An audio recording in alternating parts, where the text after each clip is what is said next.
17টা দুর্নীতি হয়েছে, 17 রকমের দুর্নীতি হয়েছে, 17টা না, 17 রকমের। সেই দুর্নীতির ফলে মুড়ি এবং মিছরি, মুড়ি এবং মুরগি আলাদা করা যায়নি, যে কারণে আদালত বাধ্য হয়েছে মমতা ব্যানার্জির এই চক্রান্তে। মমতা ব্যানার্জি এটা করতে দেননি।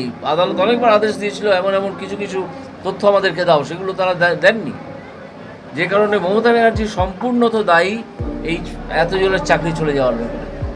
তাকে দায়িত্ব নিতে হবে, তাকে কৈফিয়ত দিতে হবে। নন্দীগ্রামে আপনার নামে পোস্টারও ফেলেছে। কী পোস্টার আমি জানি না, ফেলেছে কী আছে, পোস্টার তো দিতেই পারে, যা খুশি লিখতে পারে, তাতে আমার কিছু আসছে। তাদের ক্ষেত্রে আমি বলবো যে মমতা ব্যানার্জির এবং মমতা ব্যানার্জির ভাইপো ব্যানার্জি কোমরে দড়িয়ে দিয়ে প্রকাশ্য রাস্তায় নিয়ে আসুন। তাদের ব্যক্তিগত সম্পত্তি থাকে, তাদের কোটি কোটি টাকা, কোটি কোটি ডলারের সম্পত্তি তারা পশ্চিমবঙ্গ থেকে শোষণ করে করেছে।